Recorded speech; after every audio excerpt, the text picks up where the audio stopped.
চারিদিকে সবার মধ্যে একটা আতঙ্ক ছড়িয়ে গেছে, সিএ লাগু হয়ে গেছে, এখন দেশ ছেড়ে সবার চলে যেতে হবে বাংলাদেশে। এই ধরনের যাদের চিন্তাভাবনা বা যারা এই ধরনের বয়ান শুনছেন বা ফেসবুকেও টুইটারে বিভিন্ন জায়গায় আপনারা দেখতে পাচ্ছেন, এগুলো টোটালি ফেক। কারণ হচ্ছে সিএ লাগু হওয়া মানে দেশ ছেড়ে চলে যাওয়া না। সিএ লাগু হওয়া মানেই যে আপনার আধার কার্ড বন্ধ হয়ে যাবে, আপনি আপনার নাগরিকত্ব হারিয়ে ফেলছেন, বা অন্য দেশ থেকে যারা আগত তাদের দেশ ছেড়ে চলে যেতে হবে, এমনটা টোটালি ভুল ধারণা। আর তার আগে একটা কথা বলে নিই, যারা আমার চ্যানেলটা নতুন দেখছেন আজকে, প্লিজ তাদের রিকোয়েস্ট করবো প্লিজ চ্যানেলটা একবার সাবস্ক্রাইব করে দিন।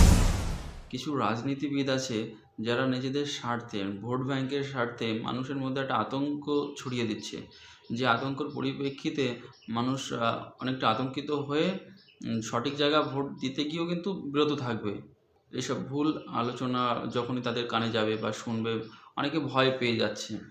আজকাল প্রায় দিনই দেখা যাচ্ছে ফেসবুকে বা ইনস্টাগ্রামে মানে সোশ্যাল মিডিয়ার সমস্ত জায়গায় ছড়িয়ে যাচ্ছে, সিএ চালু হয়েছে জন্য দেশ ছেড়ে দিতে হবে, দেশ ছেড়ে চলে যেতে হবে, সব বন্ধ হয়ে যাবে। না, এটা সম্পূর্ণ ভুল ধারণা বা সম্পূর্ণ ভুল কথা রটাচ্ছে। অ্যাকচুয়ালি অনেকে জানে না আসলে সিএ বিষয়টা কী। সিএর সঙ্গে এনআরসি গুলিয়ে ফেলছে। এনআরসি এখনও আমাদের লাগু হয়নি, সিএটা কাল থেকে লাগু হলো। কিন্তু সিএ তো উপকারিতা আছে, এটা সব মানুষের জন্য, আমাদের সব মানুষের জন্য উপকার, এটা কারো কোনো ক্ষতি নেই। 2014 সালের 31শে ডিসেম্বর 2014 সালের 31শে ডিসেম্বর পর্যন্ত যেসব মুসলিম কান্ট্রি থেকে সংখ্যালঘু মানুষ আমাদের দেশে এসছে, শুধুমাত্র ধর্মের উপরে প্রভাব পড়েছে সেই কারণে, মানে তাদের ধর্মীয় দিক থেকে অত্যাচারিত হতে হয়েছে। যেমন ধরুন, তার মধ্যে বাংলাদেশ, পাকিস্তান, আফগানিস্তান, এইসব কান্ট্রিগুলো, এগুলো তো সাধারণত মুসলিম কান্ট্রি। তো এইসব কান্ট্রিতে সংখ্যালঘু কারা? অবভিয়াসলি হিন্দুরা। আমাদের দেশে যেমন সংখ্যালঘু আছে মুসলিম, তো ওই সব কান্ট্রিগুলোতে সংখ্যালঘু হচ্ছে হিন্দু। হিন্দুরা ওই দেশ ছেড়ে কেন আমাদের দেশে আসছে? কোনো তো রিজন অবশ্যই থাকে না। একটা দেশ যখন ছেড়ে দিতে হয়, হয়তো সাধারণত কি হয়, এলাকার মধ্যে কোনো ঝামেলা হলো, কোনো সাধারণ কিছু হলো, আমরা এই এলাকায় থাকলাম, অন্য কোথাও গিয়ে থাকলাম। কিন্তু যখন একটা দেশ ছেড়ে দিতে হচ্ছে, তখন তার বুঝতে হবে যে মানে দেশের যে কোনো জায়গায় থাকুক না কেন, সেই জায়গাটায় তার জন্য রিস্ক। তো যার কারণে সেই দেশটা টোটালি ছেড়ে দিচ্ছে কেন? যখন বাংলাদেশ স্বাধীন হয় 71 সালে, সেই সময় হিন্দুর পার্সেন্টেজ ছিল এখানে প্রায় 37%, যেটা এখন দাঁড়িয়েছে প্রায় 6%। তাহলে এই যে হিন্দুগুলো, এগুলো কোথায় গেল? এটা কোথায় যাচ্ছেও, দেশ দেশ ছেড়েও বা দিচ্ছে কেন? বাংলাদেশ ছেড়ে আমাদের এই দেশে ঢুকছে, যেমন আসামে আসছে, আমাদের ওয়েস্ট বেঙ্গলে ঢুকছে, এখানে দু জায়গাতে ঢুকে অনেক জায়গা, মানে দিল্লি থেকে শুরু করে বম্বে, মহারাষ্ট্র, আপনারা যে জায়গায় যান না কেন, প্রচুর বাংলাদেশের সব দেখতে পারবেন যারা এখানে এসে বিভিন্ন রকম কাজকর্ম করে খাচ্ছে। কিন্তু এদের তো কোনো নাগরিকত্ব নেই, এরা তো মানে উদ্বাস্তু হয়ে আসা, আর এরা তো শখে আসেনি, নির্যাতিত হয়েই এসছে। ওইখানকার যে সংখ্যা গরিষ্ঠ মানুষ আছে তাদের দ্বারা মানে অত্যাচারিত হয়েই তো এসছে এদেশে। তো এই যে মানুষগুলো দেশ ছেড়ে পালিয়ে এসছে এখানে বাঁচার তাগিদে, সেই মানুষগুলোকে শুধুমাত্র নাগরিকত্ব দেওয়ার কাজটাই করবে সিএ। এটাই তো মেন সিএর কাজ।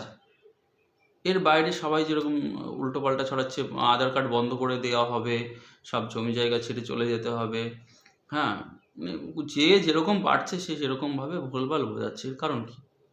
আরে ভাই, আগে জিনিসটা বোঝ, আগে জান। পুরো না জেনে মানুষকে ভুলভাল বোঝাচ্ছিস কেন? কিছু কিছু মানুষ আছে যারা মানে নিজে জানবেও না, বুঝবেও না, আর উল্টোপাল্টা মানুষকে বলার বেলা মানে সবার আগে এসে দাঁড়াবে। কেন? আগে জিনিসটা বোঝ যে কি এটা কী জন্য আনছে, কী জন্য সেন্ট্রাল, কি মানে গাধা নাকি? কি মনে হয় তোদের? এটা সেন্ট্রাল একটা মানে এত বড় একটা স্টেপ নিচ্ছে, সমস্ত দেশের কথা তো ভেবেই মাথায় আনছে, সেই জিনিসটা প্রসেসটা আনছে কী জন্য? কোনো কিছু তো না ভেবে করছে না, অবশ্যই ভাবনা চিন্তা করেই করছে। তারপরেও তাহলে তোরা এভাবে কেন উল্টোপাল্টা ছড়াচ্ছিস, মানুষের মধ্যে নেগেটিভিটি ফেলছিস কেন? সিএটা চালু হলে প্রতিটা সনাতন ধর্মের মানুষের সুবিধা। হ্যাঁ, মুসলিমরা ভাবতে পারে তাদের অসুবিধা না, কারণ কোনো মুসলিমের এইখানে যার জন্ম হয়েছে, যে এখানে আছে, সে নিশ্চিন্তভাবে থাকবে। তাদের সঙ্গে যেভাবে আমরা মিলেমিশে রয়েছি, চলছি, সেভাবে মিলেমিশে চলবো, একই সাথে চলবো, কারোর কোনো ক্ষতি হবে না। কোনো একটা মুসলিমের কোনো ক্ষতি নেই এতে।